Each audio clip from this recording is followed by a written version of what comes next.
ইঁদুরকে গিয়ে বলে ইঁদুর তুই আমারটা নিয়ে তোরটা আমার দে, এদিকে করে নাকি? ও আগে করতে এখন করে না। আপনার বলেন তো আপনি দিলেন কাঠটা, আপনারটা চাইলেন কাঠটা, জোরে বলে কাঠটা চাইলেন। আরে ইঁদুর তো সবচাইতে অন্যতম দুর্নীতিবাজ। ইঁদুর অন্যের ভুট্টা, অন্যের গম, অন্যের ধান কেটে নিয়ে গিয়ে ওর গুডাউনে জমা করে। কথা বলেন ঠিক না বেঠিক? সম্মানিত দিনী ভাইয়েরা, আমার একান্ত প্রিয় আপনজনেরা, আপনি আপনার দাঁতটা ইঁদুরকে দিলেন, আর ইঁদুরের দাঁতটা আপনি চাইলেন। ওই ইঁদুরের দাঁত যদি আপনার মুখে এসে লেগে যায়, ওই ইঁদুরের দাঁত যদি ডোনাল্ড ট্রাম্পের শয়তানের মুখে এসে লাগে, এই শয়তান যত যুদ্ধের মূল হতে আছে এই শয়তান, আল্লাহকে ধ্বংস করবো আমি। এই ইঁদুরের দাঁত যদি ডোনাল্ড ট্রাম্পের মুখে এসে লেগে, এই ইঁদুরের দাঁত যদি ভারতের নরেন্দ্র মোদীর মুখে এসে লেগে যায়, এই ইঁদুরের দাঁত যদি বাংলাদেশে কোনো এমপি মন্ত্রীর মুখে এসে লেগে যায়, এই ইঁদুরের দাঁত যদি বাংলাদেশে কোনো চেয়ারম্যান মেম্বারের মুখে এসে লেগে যায়, এই ইঁদুরের দাঁত যদি বাংলাদেশে কোনো ঊর্ধ্বতন কর্মকর্তার মুখে এসে লেগে যায়, এই ইঁদুরের দাঁত যদি বাংলাদেশে কোনো ফার্স্ট ক্লাস গ্রেডের অফিসারের মুখে এসে লেগে যায়, তাহলে ওরাও তো ওই ইঁদুরের মতো জনগণের গম আর ইলিপের চাল নিজের গোডাউনে নিয়ে গিয়ে রাখবে। কথা বলেন ঠিক না বেঠিক? ভাই, জনগণের ইলিপের চাল আর ইলিপের গম আমার মনে হয় নিজ হাতে ইঁদুরিদেরকে দাঁত হাওলাত দিয়েছে।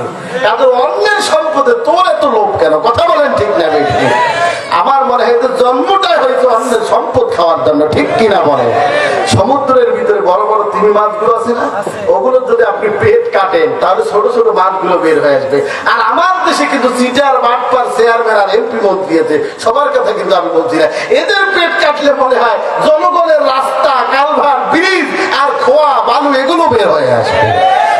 পৃথিবীতে কেউ স্থায়ী হয় না, হোক না সে ফেরাউন কিংবা নমরুদ, কেউ ভবে চিরকাল রব না, কেউ ভবে চিরকাল রবে না।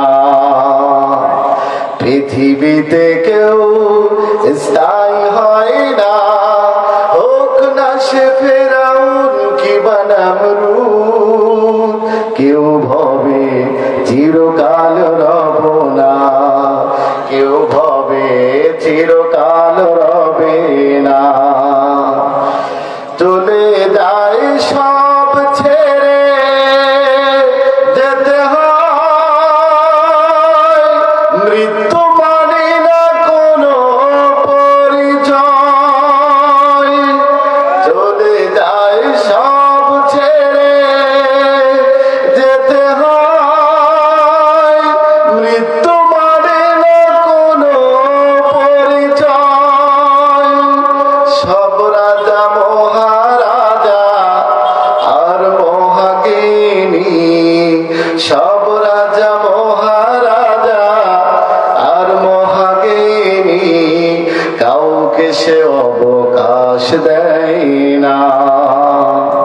পৃথিবীতে কেউ স্থায়ী হয় না, হোক না সে ফেরাউন কিংবা নমরুদ, কেউ ভবে চিরকাল রয় না, কেউ ভবে চিরকাল রব না।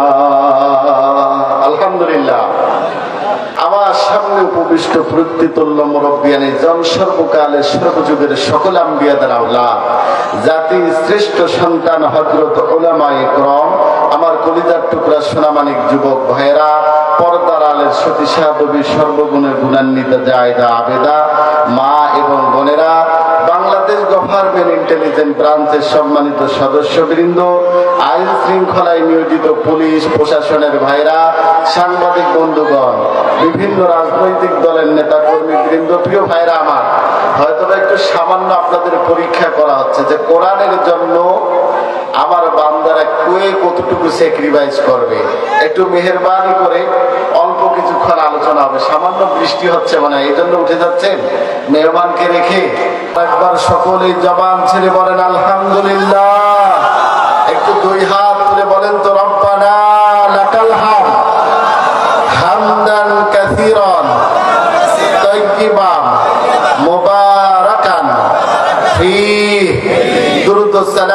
করছি মানবতার মুক্তির দূত ইমামুনা কুদওয়াতুনা হাবিব তবিব কুলুবির রাহিনা নবী মুহাম্মদ রাসূলুল্লাহ সকলেই পড়ছি সাল্লাল্লাহু আলাইহি ওয়াসাল্লাম। সম্মানিত ঠাকুরগাঁওবাসী, আপনারা সকলেই কেমন আছেন? আলহামদুলিল্লাহ। Sound mind depends sound body. If the body is unsound, the mind is must be unsound. Nothing impossible to man. Man can do anything if he is determined. মানুষের মনটা যদি ভালো থাকে তাহলে কিন্তু বডি স্ট্রাকচার ভালো থাকে। মন এবং বডি স্ট্রাকচার যখন দুটোই ভালো থাকে, nothing impossible to man, man can do anything if he is determined. তখন তার জন্য আর কোনো কিছু করা অসম্ভব থাকে না। আপনারা যে কয়জন এই সামান্য বৃষ্টিতে পরীক্ষা দিয়ে এখানে থাকলেন, আপনাদের চেহারার দিকে তাকালে বোঝা যাচ্ছে আপনাদের মন বডি স্ট্রাকচার দুটোই ভালো আছে। আজকে আমরা শেষ না করে যাব না ইনশাআল্লাহ। আরে ভাই, বৃষ্টি আসলে আপনাদের যে গতি আমারও সেই গতি, একই বলে। আপনারা তো যাবেন মাত্র ভুল্লি এলাকায়, আর আমাকে যেতে হবে কোথায়? ঢাকায় যেতে হবে, ঢাকা আশুলিয়াতে। একটু ধৈর্য ধরেন, অল্প সময় কথা বলবে ইনশাআল্লাহ। এই কোরআন তো শুনতে আসে মুমিনরা। কারা? জোরে বলেন কারা? এই 3 নম্বরের মুমিন আল্লাহ যেন আমাদেরকে হওয়ার তৌফিক দান করেন, বলেন আমিন। আল্লাহ রাব্বুল আলামিন বলেন, ইন্নামাল মুমিনুনা আল্লাযীনা ইযা যুকিরাল্লাহু ওয়াজিলাত কুলুবুহুম ওয়া ইযা তুলিয়াত আলাইহিম আয়াতুহু যাদাতুহুম ঈমানা ওয়া আলা রাব্বিহিম ইয়াতাওয়াক্কালুন।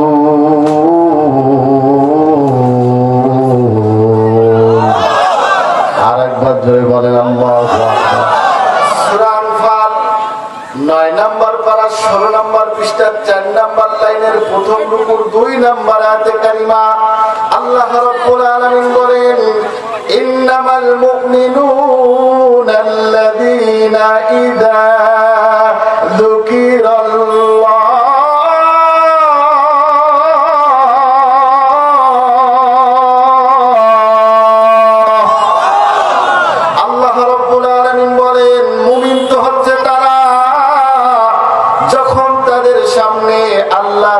উচ্চারণ করা হয় তার অন্তরটা কেঁপে ওঠে।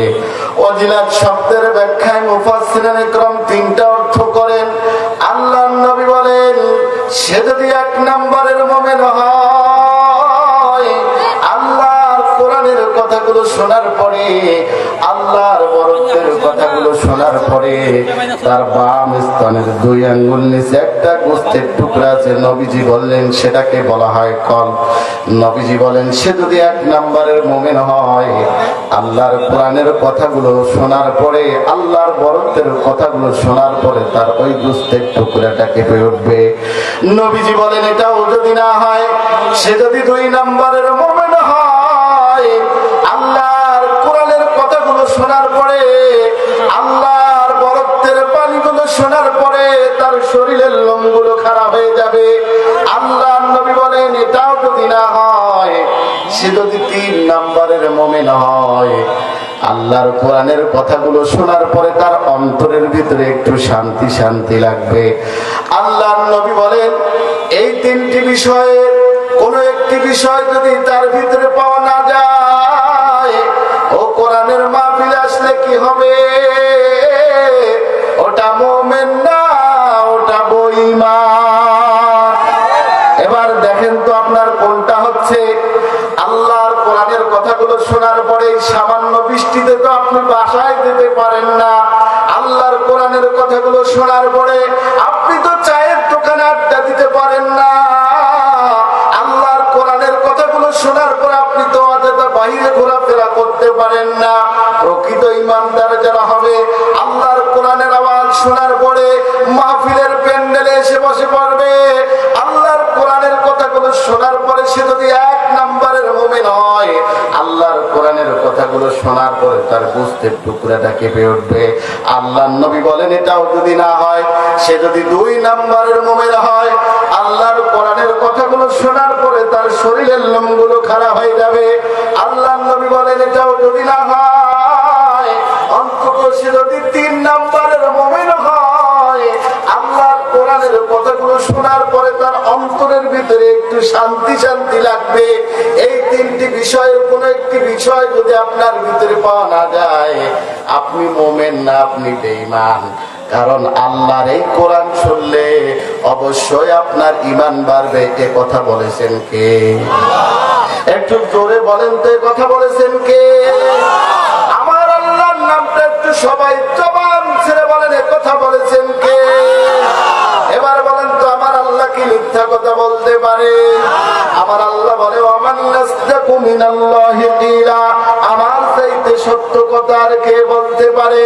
ওয়াদাল্লাহি হাক্কা, আমার ওয়াদা সত্য ওয়াদা। ইন্নাল্লাহা লা ইখলিফুল মিয়াদ,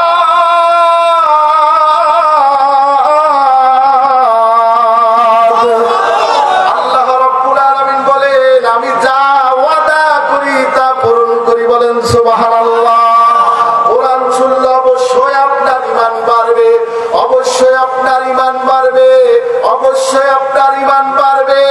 এতবার বেড়ে যাবে, দুনিয়ার কোন লক্ষ্য চক্ষুকে ভয় পাবে না, দুনিয়ার কোন তন্ত্র মন্ত্রকে ভয় পাবে না, দুনিয়ার কোন লাল চক্ষুকে ভয় পাবে না, দুনিয়ার সামান্য বৃষ্টিকে ভয় পাবেন না। এমনকি প্রকৃত ঈমানদার যারা, তারা ফাঁসির মঞ্চকে ভয় পায় না। ঈমানের পথে অবিচল থেকে আমার মরণ যেন হয়। ঈমানের পথে অবিচল থেকে আমার মরণ যেন হয়। তোমারই কাছে মিনতি আমার, তোমারই কাছে মিনতি আমার, মহামহিম দয়াময়। ঈমানের পথে অবিচল থেকে আমার মরণ যেন হয়। ঈমানের পথে অবিচল থেকে আমার মরণ যেন হয়। ঈমানের পথে অবিচল থাকতে গিয়ে মামলা হামলার ভয় আসবে, জেল জুলুমের ভয় আসবে, এরকম সামান্য বৃষ্টি আসবে। কিন্তু প্রকৃত ঈমান যারা, তারা তো আবু সাঈদ মুগ্ধের মতো বুক টান টান করে ধরে থাকবে। গুলি আসবে, বুক ঝাঁঝরা হয়ে যাবে, হাত যাবে, পা যাবে, শাহাদাত বরণ করবে। প্রকৃত ঈমানদাররা কখনো বাতিলের কাছে মাথা নত করবে না। ওয়ালা রাব্বিহিম ইয়াতাওয়াক্কালুন, মুমিনরা শুধুমাত্র কেবলমাত্র, জোরে বলেন তো, ভরসা করে কার? আর জোরে বলতে হবে কার? সেই 3 নম্বরের মুমিন আল্লাহ রাব্বুল আলামিন আমাদেরকে হওয়ার তৌফিক দান করে বলেন আমিন। আপনাদের এই ঠাকুরগার এক লোক নোয়াখালীতে গিয়েছে। কোথায়? নোয়াখালীতে গিয়েছে। গিয়ে কাঁচামালের দোকানদারকে বলতেছে, ভাই জলদি করে আমার 2 কেজি হেঁড়ে দাও। কাঁচামালের দোকানদার বলতেছে, ভাই আমার দোকানে তো ওগুলো হেঁড়ে টেড়ে আমরা বেশি না। তখন নোয়াখালীর লোককে আপনার ঠাকুরগার ভাই বলতেছে, হ্যাঁ আমি সেই ঠাকুরগার থেকে তোমার নোয়াখালীতে এসেছি, তুমি নিজের খুব চালাক ভাবতেছো তাই না? আমি দেখতেছি তোমার দোকানে হেঁড়ে আছে আর তুমি বলতেছে হেঁড়ে নাই, জলদি করে আমার 2 কেজি হেঁড়ে দাও। কাঁচামালের দোকানদার বলতেছে, ভাই 12 বছর যাবত আমি এই কাঁচামালের দোকানদারি করি। এই কাঁচামালের দোকানদারি আমার দাদাই করেছে, আমার বাবাই করেছে, আমি 1 যুগ যাবত এই কাঁচামালের দোকানদারি করতেছি। ভাই আমার জীবন দশা আমি কোনোদিন হেরে বেশি নাই। আল্লাহর রাস্তায় তোমার কাছে দোয়াও চাই, মাফ চাই। তখন ঠাকুরগার ভাই বলতেছে, হ্যাঁ আমি সেই ঠাকুরগাঁ থেকে তোমার নোয়াখালীতে এসেছি, এই জন্য তুমি তোমাকে নিজেকে খুব চালাক ভাবতেছো আর আমার বোকা ভাবছো তাই না? আমার ঠাকুরগার পানি যদি তোমার নোয়াখালীতে হানি হয়, তাহলে তো আমার ঠাকুরগার পেপে তোমার নোয়াখালীতে হেরে হওয়া দরকার। প্রিয় ভাইরা আমার, এরকম ভাষা বুঝতে আপনাদের কষ্ট হচ্ছে না তো? তাহলে আসুন, যেহেতু ওয়েদার খারাপ, আমরা ভূমিকায় আর কথা বললাম না, মূল আলোচনার দিকে চলে যাই, নাকি বলেন? আসেন একটু পড়ে নেই। আউযু বিল্লাহি মিনাশ শাইতানির রাজীম। বিসমিল্লাহ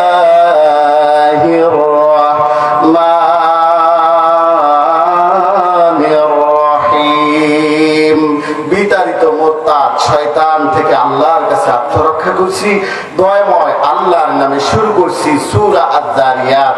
বলেন তো সূরাটার নাম কি? আয-যারিয়াত। এই সূরাটি রাসূল পাক সাল্লাল্লাহু আলাইহি ওয়াসাল্লামের মাক্কি জীবনে অবতীর্ণ হয়েছে।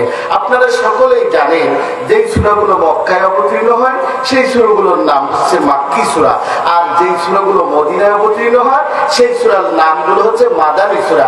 ক্রাইটেরিয়ার দিক থেকে যেহেতু এই সূরাটি মক্কায় নাজিল হয়েছে এই জন্য এই সূরাটি হচ্ছে মাক্কি সূরা। কি সূরা ভাই? মাক্কি সূরা। আমি কিন্তু একটু পরে আপনাদের পরীক্ষা নেব, দেখবো আপনাদের আইকিউ কতটুকু পরিষ্কার। শুধু ডান কান দিয়ে ঢুকে বাম কান দিয়ে বের করে দিচ্ছেন নাকি একটু স্মৃতি বোর্ডে ধরে রাখতেছেন। সূরা আয-যারিয়াত নাজিল হয়েছে মক্কায়। সূরাটির ভিতরে মোট আয়াত হচ্ছে 60টি। কতটি? সবাই বলেন কয়টি? 60টি। সূরাটির ভিতরে রুকুর সংখ্যা 3টি। কয়টি? 3টি রুকুর সংখ্যা। এর ভিতর থেকে একটি মাত্র আয়াতে কারিমা তেলাওয়াত করেছি, আয়াত নাম্বার 56। কত নাম্বার আয়াত?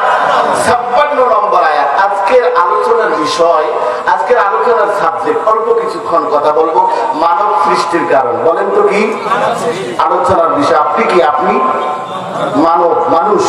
আপনাকে কি জন্য আল্লাহ সৃষ্টি করেছে এই সাবজেক্টের উপর অল্প কিছুক্ষণ কথা বলে চলে যাবো ইনশাআল্লাহ। এবারে দেখি আপনাদের একটু পরীক্ষা নেই। বলেন তো সূরাটার নাম কি? মাশাআল্লাহ, এখানে তো দেখি অনেকের আইকিউ অনেক পরিষ্কার। আপনারা এখনো পরীক্ষা দিলে লেটার নিয়ে পাস করবেন। সূরা আয-যারিয়াত কোথায় জানি অবতীর্ণ হয়েছে সূরাটি? মাশাআল্লাহ, সবাই বলেন কোথায়? মক্কায়। মোট আয়াত জানি কতটি বললাম? 60টি। রুকুর সংখ্যা জানি কয়টি বলছিলাম? মাশাআল্লাহ। এর কত নম্বর আয়াত জানি তেলাওয়াত করেছি? 56 নম্বর আয়াত। আজকের আলোচনার বিষয় জানি কি? মানব সৃষ্টির কারণ। বলেন মানব সৃষ্টির। মাশাআল্লাহ, এতটুকু মুখস্থ হয়েছে। এবার আসুন আমরা আলোচনার ভিতর দিকে যাই। আল্লাহ রাব্বুল আলামিন বলেন, ওয়ামা খালাকতুল জিন্না ওয়াল ইনসা ইল্লা লিয়াবুদুন।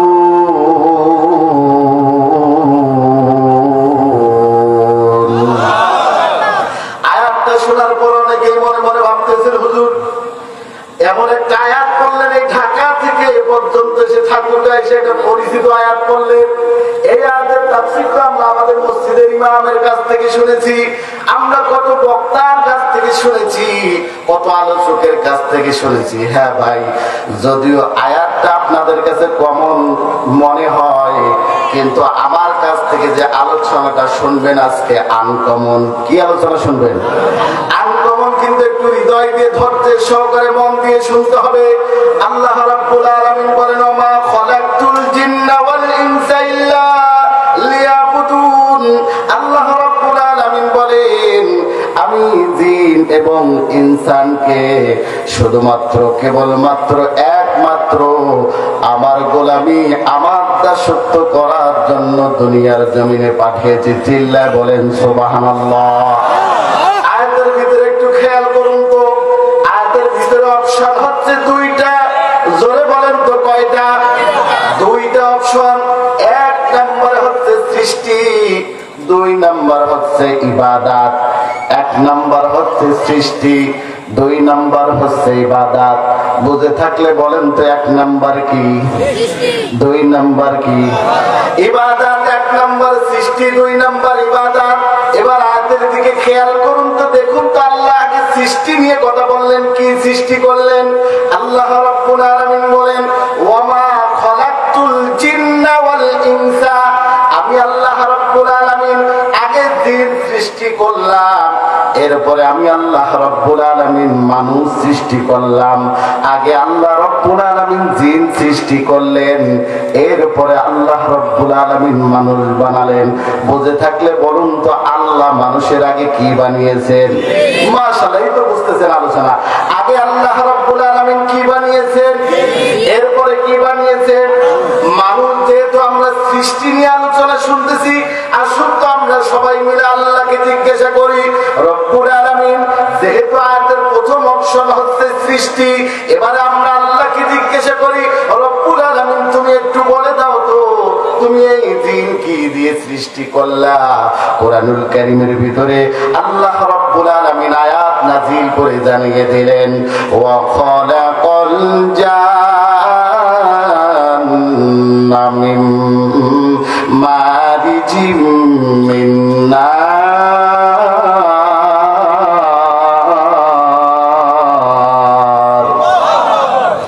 সূরা রহমান 27 নম্বর পারার 11 নম্বর পৃষ্ঠার 10 নম্বর লাইনের প্রথম রুকুর 14-15 নম্বর আয়াতে কারিমা আল্লাহ রাব্বুল আলামিন বলেন, আমি জিন সৃষ্টি করেছি আগুন দ্বারা।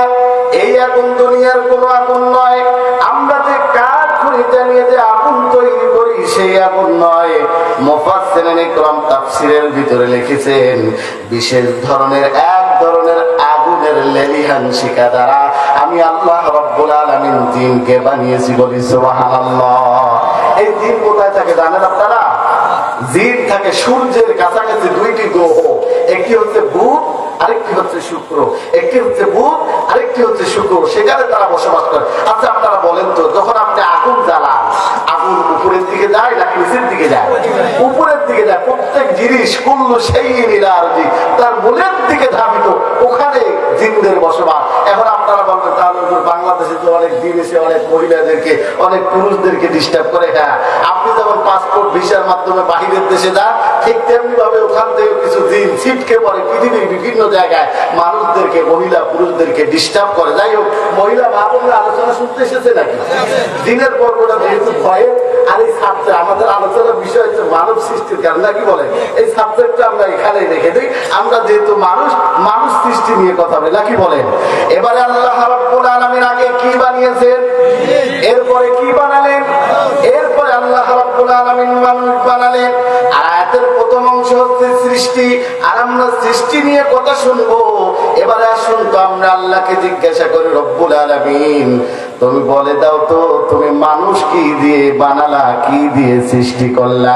কোরআনুল কারীমের ভিতরে আল্লাহ রাব্বুল আলামিন আর একটা আয়াত নাযিল করে সুন্দরভাবে পৃথিবীর মানুষকে জানিয়ে দিলেন, ওয়ালা কদ খলাকনাল ইনসানা মিন সালসালিন কাল ফাখখার।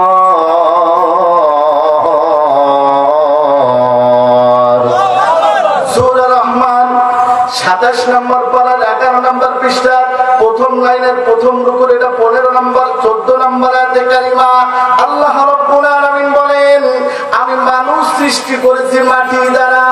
এই মাটির ব্যাখ্যায় মুফাসসিরিন ইকরাম কি লিখেছেন?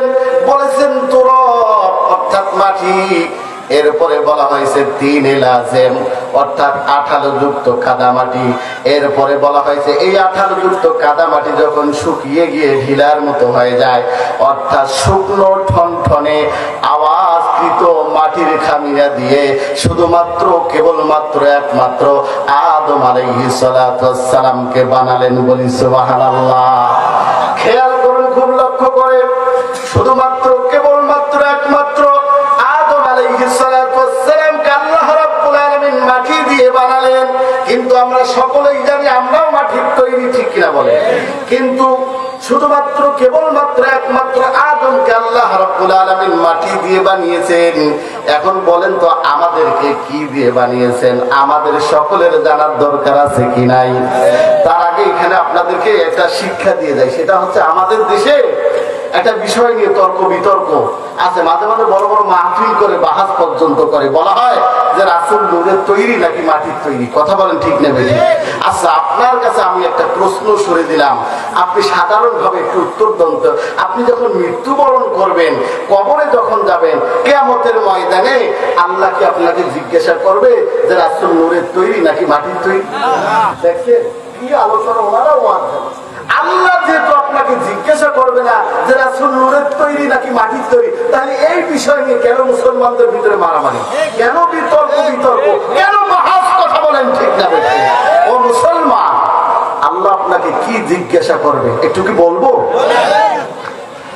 আল্লাহ রাব্বুল আলামিন কিয়ামতের ময়দানে আপনাকে কি জিজ্ঞাসা করবে? খরগোশের মতো খাড়া, কানটা খাড়া করে শুনেন। আল্লাহ রাব্বুল আলামিন কিয়ামতের ময়দানে কি জিজ্ঞাসা করবে মানুষদেরকে? আল্লাহ রাব্বুল আলামিন বলেন, ওয়া ইন্নাহু, প্রত্যেকটা কথা কোরআনের আয়াত, আয়াত নাম্বার পৃষ্ঠা নাম্বার, লাইন নাম্বার সব বলে দিয়ে যাবো ইনশাআল্লাহ। কোরআনের বাহিরে কোনো কথা বলবো না। আল্লাহ রাব্বুল আলামিন কিয়ামতের ময়দানে আল্লাহ আপনাকে কি জিজ্ঞাসা করবেন? রব্বুল ইজ্জাত ওয়াল জালাল বলেন, ওয়া ইন্নাহু লাযিকরুল লাকা ওয়া লিকাওমিকা ওয়া সাওফা তুসআলুন।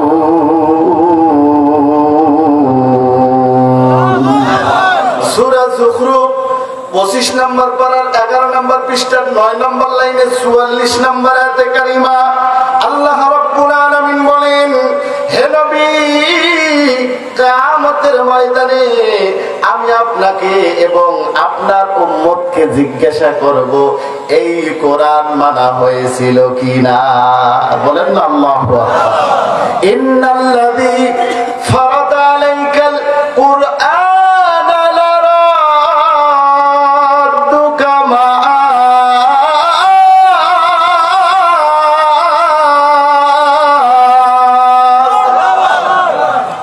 সূরা কসস 20 নম্বর পারার 15 নম্বর পৃষ্ঠার প্রথম লাইনের 85 নম্বর আয়াতে কারিমা আল্লাহ রাব্বুল আলামিন বলেন, ইন্নাল্লাযী, নিশ্চয় আমি, ফারাদা, ফরজ করেছি, আলাইকাল কোরআন, কোরআনের আইন মানা। আল্লাহ রাব্বুল আলামিন বলেন, ও দুনিয়ার মানুষ শোনো শোনো, নিশ্চয় আমি তোমাদের জন্য কোরআনের আইন মানা ফরজ করে দিয়েছি। আজকে তামাম পৃথিবীর দিকে তাকান, কোথাও কোরআনের আইন নাই, সেই নিয়ে কিন্তু কারো মাথা ব্যথা নাই।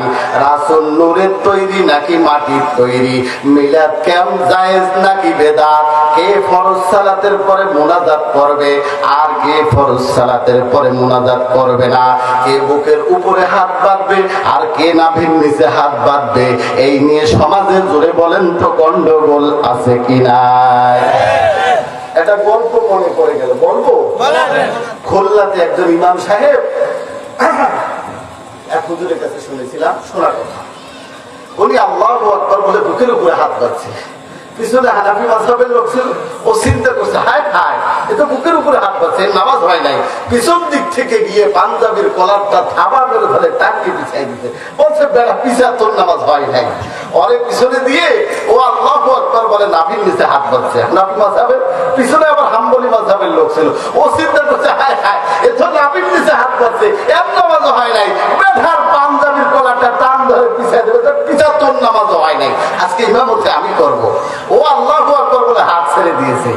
এখন পেছন দিক থেকে আর এক মুসল্লি যাচ্ছে, ও চিন্তা করতেছে, হায় হায়, এই হাত পাতাপাতি নিয়ে আর একটু পরে তো এরা একজন আরেকজনের সঙ্গে মারামারি করে, মাথা ফাটাফাটি করে এখানে রক্তপাত শুরু করে দিবে, কি করা যায়? বলছে, থামো, তোমরা থামো, আজকে ইমামতি আমি করব। বলছে, তোমরা সবাই পিছাও। 3 জন কাকে পিছাই দিয়ে উনি আল্লাহু আকবার বলে হাত বাঁধছে কপালে। এখন বলতেছে, ভাই, কেউ বাঁধলাম বুকের উপরে, কেউ বাঁধলাম নাভির নিচে, কেউ হাত ছেড়ে দিয়ে আপনি আবার কপালে বাঁধলেন, ব্যাপারটা কি ভাই? বলছে, ভাই, বুকের উপরে হাত বাঁধলে কোনো সমস্যা নাই, নাভির নিচে হাত বাঁধলে কোনো সমস্যা নাই, কেউ যদি হাত ছেড়ে দিয়ে নামাজ পড়ে তাও সমস্যা নাই, নামাজ হয়ে যাবে। সমস্যা হচ্ছে আজকে আমাদের কপালের কথা বলেন।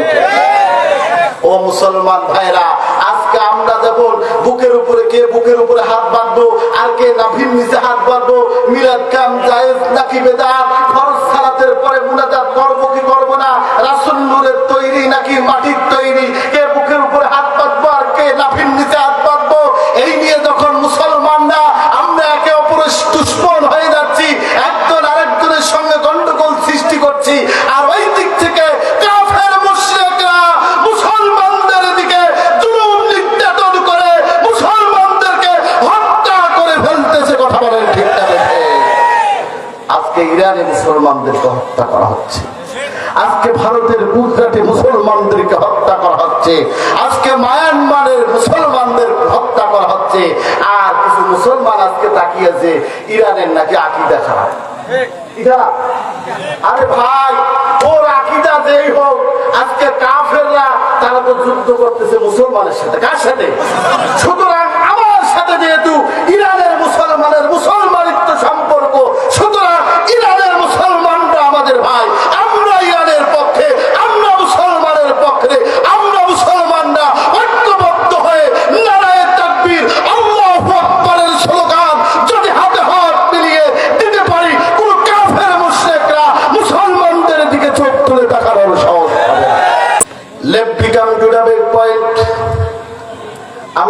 ভুলি নাই। আমি বলতেছিলাম শুধুমাত্র কেবলমাত্র একমাত্র আদম আলাইহিস সালাতু ওয়াস সালামকে আল্লাহ রাব্বুল আলামিন মাটি দিয়ে বানিয়েছেন। এবার আপনারা বলবেন তাহলে হুজুর আল্লাহ তাআলা আমাদেরকে কি দিয়ে বানালো? বলেন তো, জানার দরকার আছে কি নাই? মনে আছে তো? এবারে আসুন তো তাহলে আমরা সবাই মিলে আল্লাহকে জিজ্ঞাসা করি। আয়াতের প্রথম অংশ যেহেতু সৃষ্টি, এবারে আসুন আমরা আল্লাহকে জিজ্ঞাসা করি, রব্বুল আলামিন তুমি একটু বলে দাও তো তুমি আমাদেরকে কি দিয়ে বানালা? কোরআনুল কারীমের ভিতরে আল্লাহ রব্বুল আলামিন আরেকটা আয়াত নাজিল করে জানিয়ে দিলেন, ওয়ালাকাদ খালাকনাল ইনসানা মিন সুলালাতিন মিন তিন। একটু জিকির করি লা ইলাহা। আল্লাহ রাব্বুল আলামিন সূরা মুমিন 18 নম্বর পারার প্রথম পৃষ্ঠার প্রথম রুকুর 8 নম্বর লাইনের 12 নম্বর আয়াতে কারিমার ভিতরে আল্লাহ রাব্বুল আলামিন জানিয়ে দিলেন দুনিয়ার মানুষদেরকে আমি আল্লাহ রাব্বুল আলামিন মাটির সান্নিধ্যাস থেকে বানিয়েছি। মাটির সান্নিধ্যাসটা কি জিনিস আপনি বুঝবেন না, খেয়াল করুন। মাটির সান্নিধ্যাসের ব্যাখ্যাটা শুনুন খেয়াল করে। আল্লাহ রাব্বুল আলামিন আপনাকে কিভাবে সৃষ্টি করলেন? এই মাটি থেকে উৎপাদিত পণ্য, মাছ, তরি-তরকারি, গোশত, ফল ফলারি, সবজি, এই জমিনে যা কিছু উৎপাদন হয় এইগুলো মানুষ খাওয়ার পরে মানুষের পুরুষের মেরুদণ্ডের ভিতরে তৈরি হয় স্পার্ম, আর মহিলাদের বুকের হাড়ের ভিতরে তৈরি হয় ওভাম। এই স্পার্ম আর ওভাম এই দুইটা একত্রিত হয় জাইগোট। খুব ভালো করে শোনেন, একত্রিত হয় জাইগোট। আরবিতে বলা হয় নুতফা, বাংলাতে বলা হয় শুক্রকীট। আবার আল্লাহ রাব্বুল আলামিন এই নুতফাকে মায়ের পেটের ভিতরে নিয়ে গিয়ে 40 দিন পর্যন্ত ফেলায় রাখে। 40 দিন পর্যন্ত কোনো খোঁজ খবর থাকে না। 40 দিন পরে এই নুতফা একটা জমাট বাঁধা রক্তপিণ্ড হয়। আবার 40 দিন পরে এই জমাট বাঁধা রক্তপিণ্ডটাকে আল্লাহ রাব্বুল আলামিন গোশতের টুকরায় রূপান্তরিত করে। আবার 40 দিন পরে সেই জায়গায় হাড় স্থাপন করে দিয়া আল্লাহ রাব্বুল আলামিন বলেন ফাকাসাউনাল ইদামা লাহমা। বলেন আল্লাহু আকবার।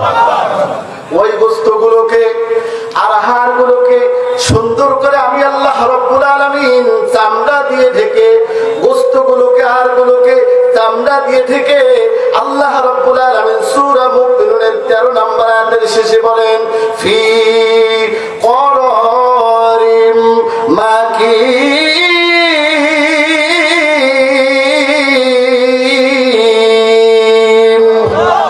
আল্লাহ রাব্বুল আলামিন বলেন ওই গোশতগুলোকে, হাড়গুলোকে আমি আল্লাহ রাব্বুল আলামিন একটা সুরক্ষিত জায়গায় রেখে দেই। খেয়াল করুন আল্লাহর বক্তব্য। আল্লাহ রাব্বুল আলামিন বলেন আমি একটা সুরক্ষিত জায়গায় রেখে দেই, আমি একটা নিরাপদ জায়গায় রেখে দেই, যেই জায়গায় ভাইরাস আক্রমণ করবে না, যেই জায়গায় জীবাণু যেতে পারবে না। কিন্তু এখন আর আমাদের বিশ্বাস হয় না। আমরা 3 মাস যেতে না যেতে ডাক্তারের কাছে নিয়ে যাই। ডাক্তারের কাছে নিয়ে যাওয়ার পরে যখন আল্ট্রাসাউন্ড, ইসিজির মাধ্যমে ওই মহিলার অঙ্গ প্রত্যঙ্গ ডাক্তার সাহেব দেখে, আমার আল্লাহ রাব্বুল আলামিন মনে হয় আসমান থেকে বান্দাদেরকে ডাকতে বলে, ও আমার বান্দারা, ও আমার বান্দিরা, আমি তো বললাম আমি নিরাপদ জায়গায় রেখে দিয়েছি, আমি তো বললাম আমি সুরক্ষিত জায়গায় রেখে দিয়েছি, যেই জায়গায় ভাইরাস আক্রমণ করবে না, যেই জায়গায় জীবাণু যেতে পারবে না। কিন্তু তোমার বিশ্বাস হলো না, তুমি ডাক্তারের কাছে চলে গেলা, ওই ডাক্তারকে দিয়ে ইসিজি আর আল্ট্রাসাউন্ডের মাধ্যমে তোমার অঙ্গ প্রত্যঙ্গ দেখালা, ওই ডাক্তারকে তোমার অঙ্গ প্রত্যঙ্গ দেখাইলা, ওই ডাক্তার দিয়ে তোমার পেট কেটে তোমার সন্তানকে দুনিয়ার জমিনে নিয়ে আসবো। কথা বলেন ঠিক না বেঠিক? এই যে এখানে যারা উপস্থিত আছেন, যাদের 30-এর উপরে যাদের বয়স, একজনও কি হাত তুলে দেখাতে পারবেন আমি সিজারের বাচ্চা? আছেন? একজনও নাই, দেখাতে পারবেন না। কারণ আমাদের মায়েরা, আমাদের খালারা, আমাদের আমাদের দাদিরা যখন তারা গর্ভবতী হতো, তারা সংসারের কাজকর্মগুলো করত, জিকির আজকার করত, তাসবিহ তাহলিল পড়ত, কোরআনুল কারীম তেলাওয়াত করত, দাঁড়িয়ে দাঁড়িয়ে নফল নামাজ আদায় করত, শ্বশুর শাশুড়ির সেবা যত্ন করত, আল্লাহর প্রতি ভরসা করেছে, এই জন্য তাদের সিজার লাগে নাই। আর এখনকার মা বোনেরা 3 মাস যেতে না যেতে স্বামী এসে বলে স্ত্রী রে, তোমার আর কোনো কাজ করার দরকার নাই, ঘরের কোনো আর তোমার কাজ করার দরকার নাই, ঘরের যা কাজ আছে আমার বোন আছে, শাশুড়ি আমার মা আছে করবে, তুমি শুধু ভালো ভালো ফল ফলাদি খাবা আর ঘরের ভিতরে শুয়ে শুয়ে থাকবা, আর ওই শয়তানের বাক্সের ভিতরে স্টার জলসা আর জি বাংলা দেখবা। স্বামী এসে বলে শাদি তুমি রাগ করো না, খোলো তোমার আখি, তোমার জন্য আনছি দেখো নতুন জামা পাখি, কি লাভ হবে বলো গো তোমায় দোষী করে, পাখি জামা না পাওয়াতে 7 জন গেল মরে, 17 জন দিল স্বামী তালাক। কতজন? 17 জন দিল স্বামী তালাক, হলো অন্যের বধূ, হায় রে আমার পাখি জামা না জানি কি মধু, যে জামাটা লাগবে সবার দিন ধর্মের কাজে, সে জামাটা যায় না পাওয়া অনেক নারীর মাঝে, হায় রে নারী পর্দা ছাড়ি চলছো কাহার পিছে, জেনে রেখো এ দুনিয়াটা একেবারে মিছে, নামাজ পড়ো, রোজা করো, সিয়াম করো, সালাত পড়ো, করো আল্লাহর কাম, তা না হলে ওগো মা কপালে তোমার জুটিবে জাহান্নাম। ও পর্দার আলের মা বোনেরা, আপনারা যারা কথাগুলো শুনতেছেন আপনাদেরকে উদাত্ত আহ্বান জানাই, আপনারা যখন গর্ভবতী অবস্থায় থাকবেন জিকির আজকার করবেন, কোরআনুল কারীম তেলাওয়াত করবেন, বেশি বেশি নফল নামাজ পড়বেন, শ্বশুর শাশুড়ির বেশি বেশি খেদমত করবেন, সংসারের কাজগুলো করবেন, সর্বোপরি দাঁড়িয়ে দাঁড়িয়ে নফল নামাজ পড়বেন আর আল্লাহর প্রতি ভরসা করবেন। মা আমি বলে দিয়ে গেলাম সিজার লাগবে না, আপনার পেট থেকে নরমাল ডেলিভারিতে এই পৃথিবীতে আল্লাহ ওমরের মতো সন্তান পাঠাবে। কথা বলেন ঠিক না বেঠে? Let's become to the big point.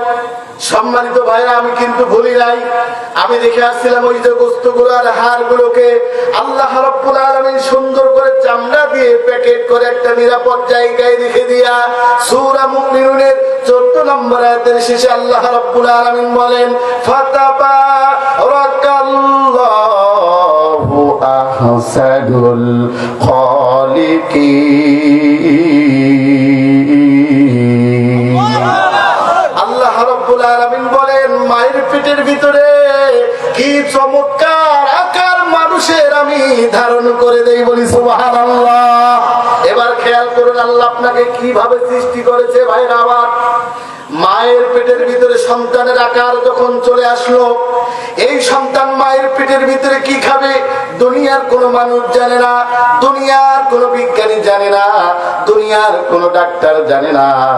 আমার আল্লাহ রাব্বুল আলামিন আপনার আমার মায়ের পেটের ভিতরে আমাদের খাবারের কথা চিন্তা করে জনম দুঃখিনী মায়ের মাসিকটা বন্ধ করে দিয়া, মিনিস্ট্রিটা বন্ধ করে দিয়ে, জনম দুঃখিনী মায়ের কলিজার নিচ থেকে একটা তার টেনে নিয়ে এসে সন্তানের নাভির সাথে সংযোগ স্থাপন করে দিয়ে মায়ের রক্ত দিয়ে সন্তানের খাবারের ব্যবস্থা জোরে বলেন তো করে দিলেন কে? আর একটু জোরে বলতে হবে কে? মায়ের রক্ত পেয়ে পেয়ে সন্তান যখন মায়ের পেটের ভিতরে আস্তে আস্তে বড় হতে থাকে, বিজ্ঞানীরা বলে, ডাক্তাররা বলেন, ওই রক্তের ভিতরে আল্লাহ রাব্বুল আলামিন ফুড ভ্যালু দিয়েছে, ভিটামিন দিয়েছে, আয়রন দিয়েছে, জিঙ্ক দিয়েছে, ক্যালসিয়াম দিয়েছে। মায়ের পেটের ভিতরে সন্তানটা বড় হতে যা কিছু দরকার আমার আল্লাহ রাব্বুল আলামিন মায়ের রক্তের মাধ্যমে সন্তানের খাবারের ব্যবস্থা করে দিলেন। এবার সন্তানটা মায়ের পেটের ভিতরে আস্তে আস্তে বড় হতে থাকলো।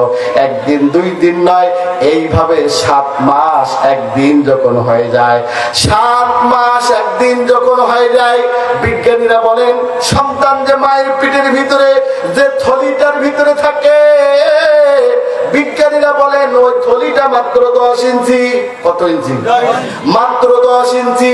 সন্তানের 7 মাস একদিন যখন হয়ে যায় ওই থলিটার ভিতরে এক চুল বাড়ার মতো আর জায়গা থাকে না। কিন্তু বিজ্ঞানীরা বলেন, ডাক্তাররা বলেন, সন্তান মায়ের পেটের ভিতরে কমপক্ষে 14 থেকে 15 ইঞ্চি লম্বা হয়ে থাকে। এখন মায়ের থলিটার ভিতরে তো মাত্র 7 মাস একদিনে 10 ইঞ্চি সন্তান হয়ে গিয়েছে, থলিটাও মাত্র 10 ইঞ্চি, এক চুল পরিমাণ বাড়ার মতো আর জায়গা থাকে না। বিজ্ঞানীরা বলেন তখন আমার আল্লাহ রাব্বুল আলামিন ওই সন্তানের পা দুটো নিয়ে গিয়ে জনম দুঃখিনী মায়ের কলিজার নিচে এইভাবে সেট করে দেয়।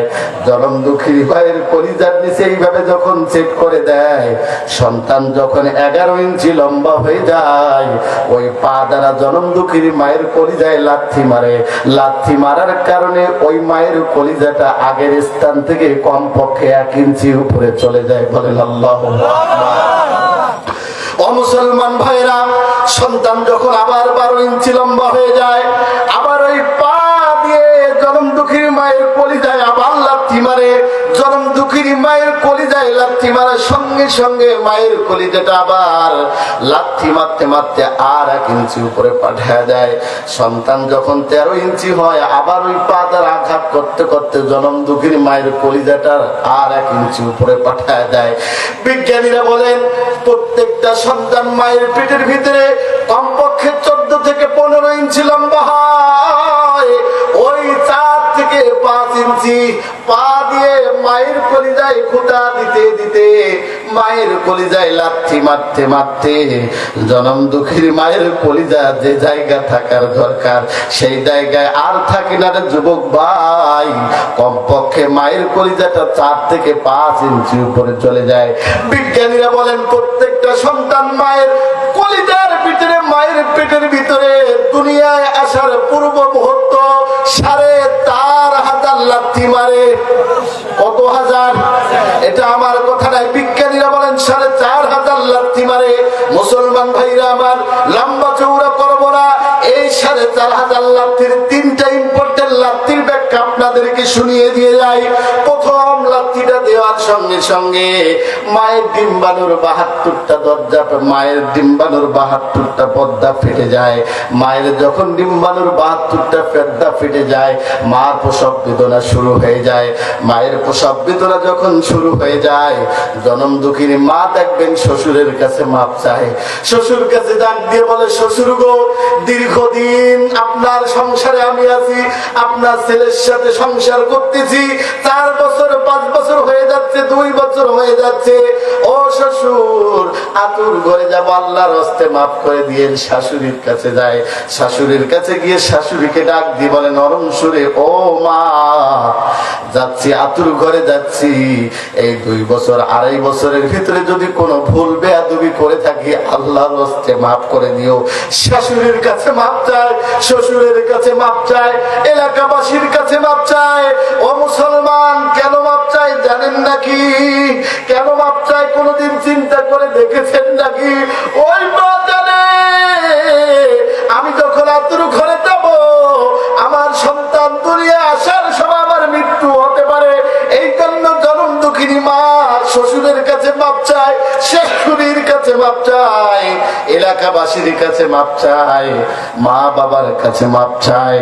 এইভাবে যখন প্রথম লাথিটা দেওয়ার সঙ্গে সঙ্গে মার ডিম্বাণুর 72টা পর্দা ফেটে যাওয়ার সঙ্গে সঙ্গে মা সবার কাছে যখন মাপ চাইতে থাকে, 2 নাম্বার লাথিটা যখন সন্তান মায়ের দেয়, 2 নাম্বার লম্বা চৌড়া আলোচনা ছিল, ওই দিকে আর যাচ্ছি না।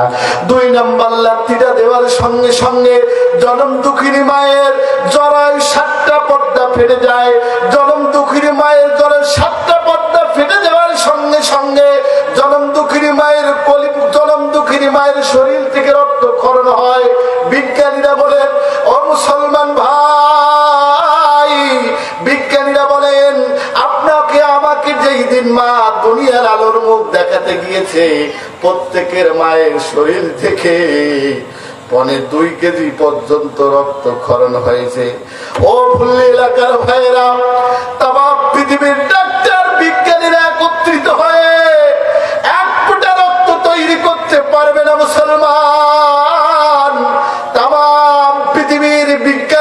একত্রিত হয়ে এক ফোঁটা রক্ত তৈরি করতে পারে না, কিয়ামত পর্যন্ত পারবে না।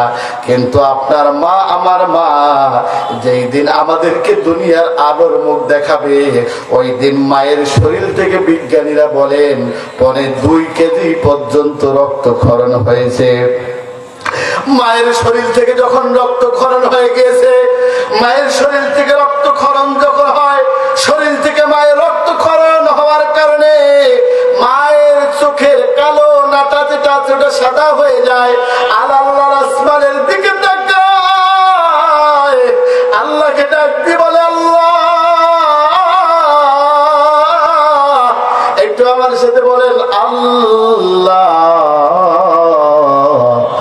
জনম দুঃখীর মা চোখের কালো নাটাটা সাদা হয়ে যাওয়ার পরে আল্লাহকে ডাক দিয়ে বলে, ওই মৃত্যুর সময় আল্লাহকে ডাক দিয়ে বলে, আল্লাহ, ও আমার আল্লাহ, আজকে দুনিয়ার কোনো ডাক্তার নাই আমার জীবনটা আমাকে ভিক্ষা দিতে পারে, আজকে দুনিয়ার কোনো বিজ্ঞানী নাই আমার জীবনটা আমাকে ভিক্ষা দিতে পারে মাওলা, আজকে কোনো হাকিম নাই আমার জীবনটা আমাকে ভিক্ষা দিতে পারে। ও মাবুদ, ও আমার আল্লাহ, তুমি যদি আমার জীবন আমাকে ভিক্ষা না দাও, পৃথিবীর কোনো মানুষ আমার জীবন আমাকে ভিক্ষা দিতে পারবে না। আল্লাহর কাছে আরজি করে, আল্লাহ, ও আমার আল্লাহ, আমার সন্তানের দিকে তাকিয়ে হলে এই সন্তানকে 2 বছর দুধ পান করাতে হবে, সন্তানকে লালন পালন করতে হবে। আমি যদি দুনিয়া থেকে চলে যাই, আমার সন্তানটা তো এতিম হয়ে যাবে, আমার সন্তানটাকে কে দেখবে? ও আমার আল্লাহ, আমার সন্তানের দিকে তাকিয়ে আমার জীবনটা আমাকে ভিক্ষা দাও। আল্লাহ রাব্বুল আলামিন আরশের, আল্লাহর আরশে আজিমে দোষ পয়দা হয়ে যায়।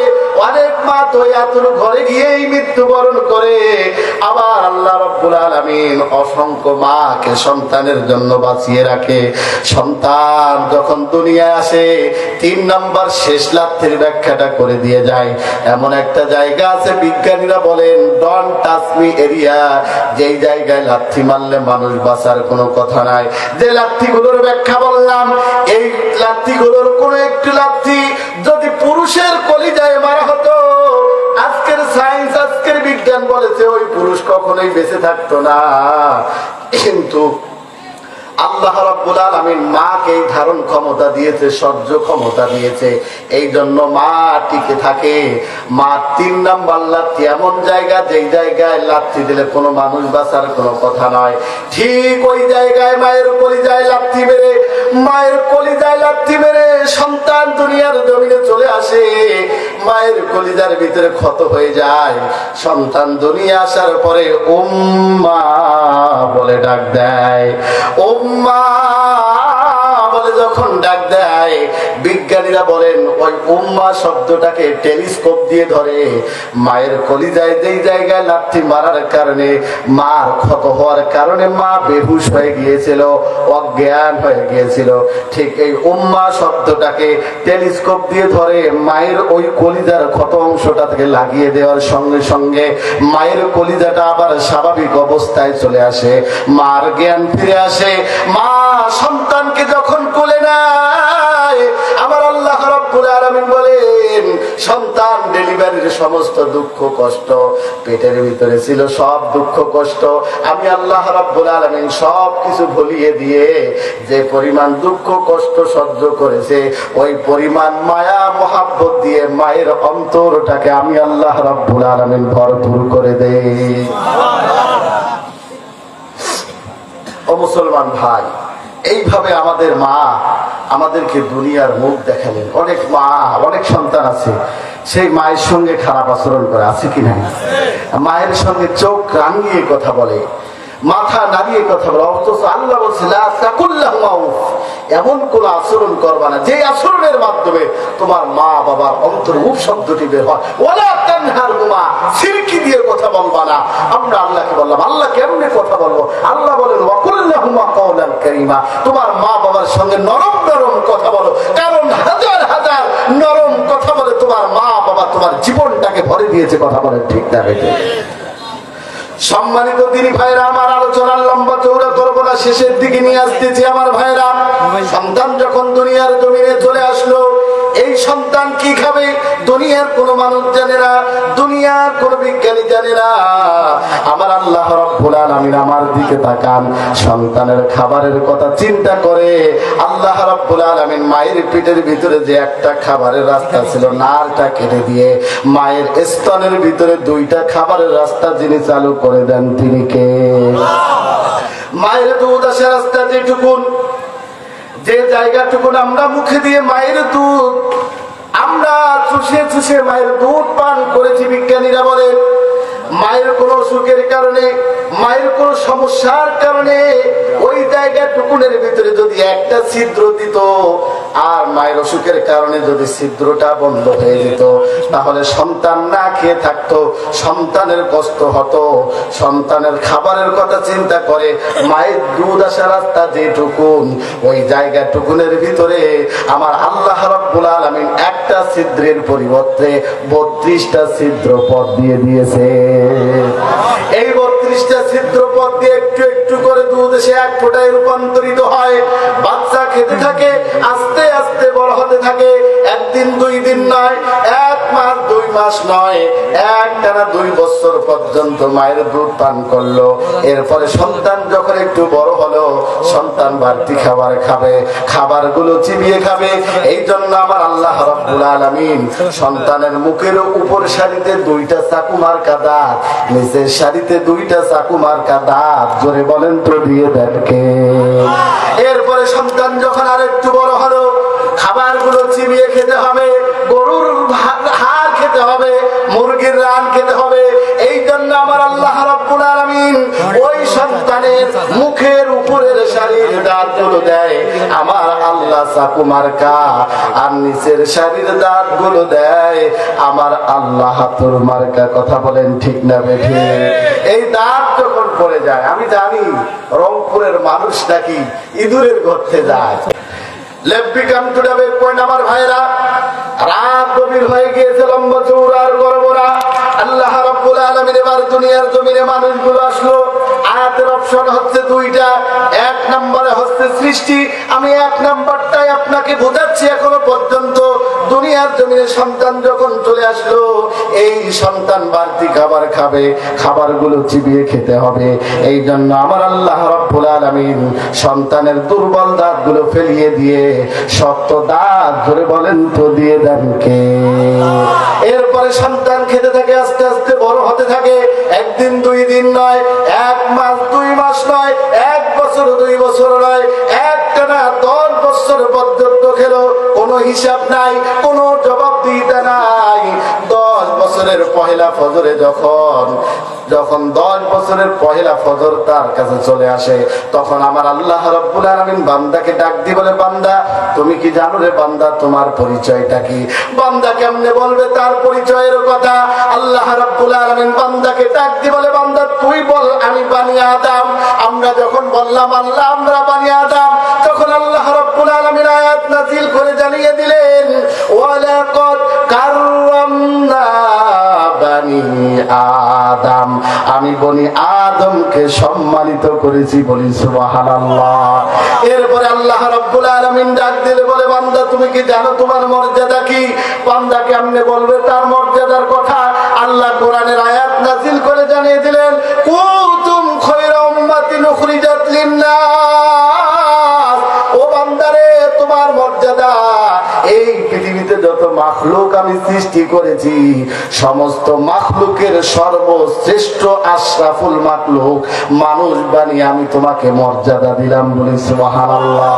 এবারে আমরা আল্লাহকে বললাম, আল্লাহ বুঝলাম তুমি আমাদেরকে এত সুন্দর করে যত্ন করে বানাইলা, আমাদেরকে সম্মানিত করলা, মর্যাদা দিলা, ও দয়াময় আল্লাহ, এবার তুমি বলে দাও তো তোমার পক্ষ থেকে আমাদের জন্য দায়িত্বটা কি, কর্তব্যটা কি? এবার আল্লাহ রাব্বুল আলামিন 10 বছরের পয়লা ফজরে বান্দার দায়িত্ব বান্দাকে চাপিয়ে দিচ্ছে। আল্লাহ রাব্বুল আলামিন বলেন, বান্দারে আমি তোমাকে বানিয়েছি, ওয়ামা খালাকতুল জিন্না ওয়াল ইনসা ইল্লা লিয়াবুদুন। বান্দারে তোমাকে আমি শুধুমাত্র কেবলমাত্র একমাত্র আমি বানিয়েছি আমার গোলামি করার জন্য, আমার দাসত্ব করার জন্য। চিল্লায়া বলেন সুবহানাল্লাহ। তাহলে গোলামি করতে হবে কার? দাসত্ব করতে হবে কার? এই যে আয়াতের দ্বিতীয় অংশ হচ্ছে ইল্লা লিয়াবুদুন, মানে তার ইবাদত করতে হবে। এখন এই দ্বিতীয় আয়াতের আলোচনা যদি আমি করতে চাই আরো আধা ঘন্টা লাগবে, ওই দিকে আর আমি যাবো না। আমি কিন্তু আপনাদের উপস্থিতি বৃষ্টির জন্য আলোচনা কিন্তু একবারে কাট ছাট করে সংক্ষেপ করে নিয়ে আসছি, মানে একটা বিষয় যদি আপনারা বুঝতে পারেন। আর যেহেতু গভীর হয়ে গিয়েছে আর লম্বা চৌড়া করবো না, একটি হাদিস শুনিয়ে দিয়ে আপনাদের মাঝ থেকে বিদায় নেবে। একটু কি ধৈর্য ধরে শুনবেন? এখন আমরা যে আল্লাহ যে আমাদেরকে সৃষ্টি করলেন কার ইবাদত করার জন্য? আয়াতের দ্বিতীয় অপশন হচ্ছে কি ইবাদত। আয়াতের দ্বিতীয় অপশন ইবাদত, সৃষ্টি। 2 নম্বর অপশন ইবাদত। এখন ইবাদত, আমরা যে আল্লাহর গোলাম, এই আল্লাহর গোলামের পরিচয় একটি মাত্র আমলের মাধ্যমে পাওয়া যায়। সেই আমলটার নাম কি জানেন? নামাজ। নামাজ কি? নামাজ। আপনি যখন দাঁড়ান, এই যে 2 হাত তোলেন, পুলিশকে যখন চোর যখন পুলিশ বন্দুকের দিকে চোরের দিকে তাক করায় তখন 2 হাত উঁচু করে পুলিশকে বলে আমি আত্মসমর্পণ করলাম, ঠিক না বেঠিক? ঠিক তেমনি ভাবে আমরা যে আল্লাহর গোলাম, আমরা যখন নামাজে দাঁড়াই 2 হাত এইভাবে উঁচু করে আমার আল্লাহকে বোঝাই, আল্লাহ আমরা তোমার গোলাম, আমরা তোমার কাছে আত্মসমর্পণ করলাম। করে আমরা যখন রুকুতে যাই আমরা আল্লাহকে বোঝাই, ও আমার রব, ও আমার সৃষ্টিকর্তা। পৃথিবীর কোন ক্ষমতাসীন মানুষের কাছে আমরা আমাদের মাথা নত করি না, শুধুমাত্র কেবলমাত্র তোমার কাছে আমরা মাথা নত করি। কথা বলেন ঠিক না বেঠিক? এরপরে যখন আমরা সিজদায় উঠে পড়ি, আমাদের কপাল আর নাক, এটা অনেকেই আমরা গ্রামের ভাষায় বলে থাকি সম্মানের প্রতীক। কিসের প্রতীক? মাঝে মাঝে বলে না ওর কপাল নষ্ট। কি নষ্ট? কপাল নষ্ট, মানে কপাল খারাপ। তারপরে এরপর বলে ওর নাক কাটা গেছে। ঠিক আছে, নাক কাটা গেছে কেন বলে জানেন? এগুলো হচ্ছে সম্মানের প্রতীক। কিসের প্রতীক? সম্মানের প্রতীক। যদি বলে কপালটা ভালো, তাহলে মনে করে না আমার ভাগ্য সবকিছু ভালো, ঠিক কিনা বলে? তাহলে আমরা আমাদের এই ভাগ্যের প্রতীক কপাল আর মাথা জমিনে যখন লুঠিয়ে দিয়ে আমরা আমাদের রবকে বোঝাতে চাই, ও আমার রব, পৃথিবীর কোন ক্ষমতার কাছে, পৃথিবীর কোন রাজনীতিবিদের কাছে, পৃথিবীর কোন ক্ষমতাসীন শক্তিশালী ব্যক্তির কাছে, পৃথিবীর কোন রাজত্বের কাছে, পৃথিবীর কোন টাকার কাছে, পয়সার কাছে আমরা আমাদের কপাল, আমরা আমাদের নাক কখনোই নত করে নেই না। ও আমার মালিক, আজকে আমরা তোমার গোলাম হয়, আমার কপাল আর নাককে এই জমিনে সিজদায় লুঠিয়ে দিয়ে আমরা তোমার গোলাম হয়ে গেলাম। কথা বলেন ঠিক না? লম্বা চৌড়া করবো না আমার ভাইয়ের, একটি হাদিস আপনাদেরকে শুনিয়ে দিয়ে যায় যে নামাজ। লম্বা হাদিসটাকে সংক্ষেপ করে দিয়ে একটু শুনিয়ে দিয়ে যায়। নবীজি মসজিদে নববীতে বসে আছেন, এমন সময় 8 বছরের একটা ছোট্ট বালক নবীজির কাছে দৌড় দিয়ে এসে বলেন, ইয়া রাসূলুল্লাহ, ইয়া হাবিবাল্লাহ, আমার বাবা আপনার সাহাবী ছিল, আপনাকে ভালোবাসতো, আপনাকে মহব্বত করত। নবীজি কথা শোনার পরে বলল, আমার ছোট্ট সন্তান, তুমি তো খুশির সংবাদ নিয়ে এসেছো। কিন্তু নবীজি ওই ছোট্ট বালকটার দিকে তাকিয়ে দেখে ছোট্ট বালকটার চোখ বিয়ে বিয়ে বৃষ্টির ফোঁটার মতো টপ টপ করে জমিনের ভিতরে পানিগুলো পড়তেছে। ছোট্ট বালকটাকে ডাক দিয়ে বলে, ছোট্ট বালক রে, কি হলো, তুমি কেন কান্না করে, তোমার চোখে পানি কেন? ছোট্ট বালকটা এবারে নবীজিকে ডাক দিয়ে বলেন, ইয়া রাসূলুল্লাহ, ইয়া হাবিবাল্লাহ, কিছুক্ষণ আগে আমার বাবা ইন্তেকাল করেছেন।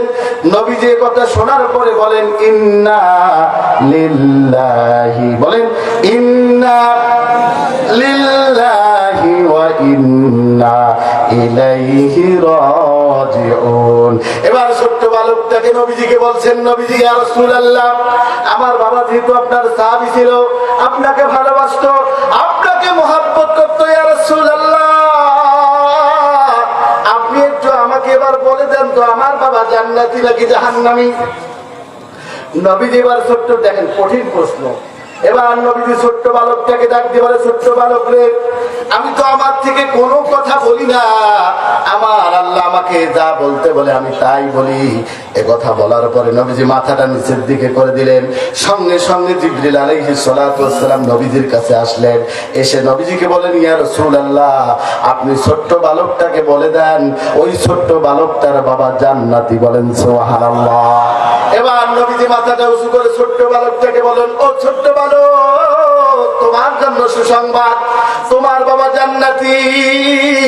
এ কথা শোনার পরে ছোট্ট বালক, সাহাবীর ছেলে, হাজার হলে সাহাবীর ছেলে, এবার নবীজিকে ডাক দিয়ে বলে, নবীজি, ইয়া রাসূলুল্লাহ, আমার মনে বড় আশা, মনে বড় বাসনা, আমি চাই আপনার ইমামতিতে আমার বাবার জানাজার নামাজ হবে। বলি আল্লাহু আকবার।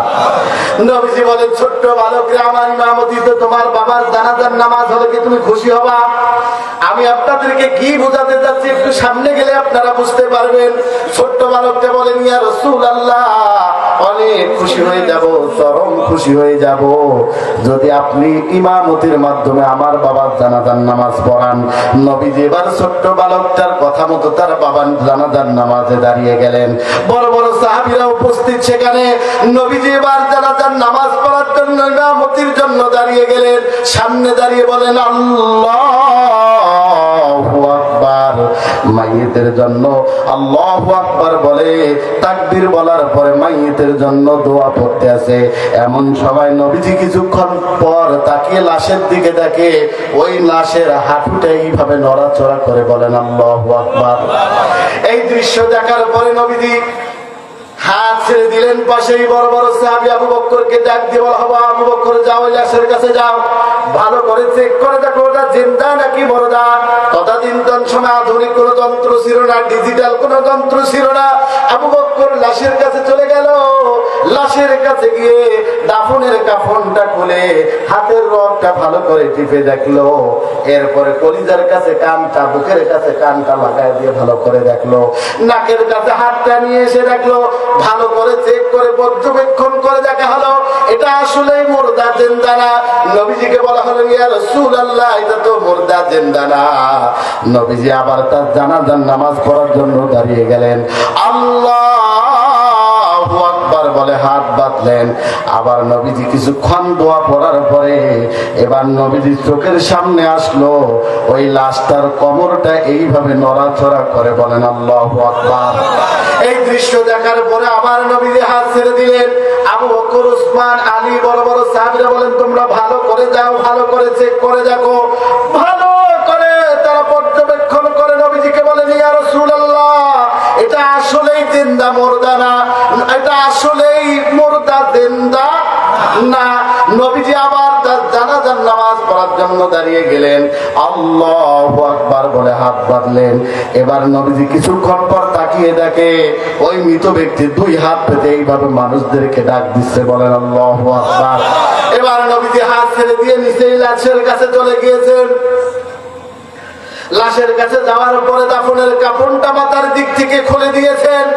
নবীজি দাফনের কাফনটা যখন মাথার দিক থেকে খুলে দিয়েছেন, খুলে দেওয়ার সঙ্গে সঙ্গে নবীজি তাকিয়ে দেখেন ওই মৃত ব্যক্তিটাকে একটা সাপ পুরো শরীরটা দংশন করে, তার মাথার তালুটা ফুটো করে ফানা করে এইভাবে ধরে আছে।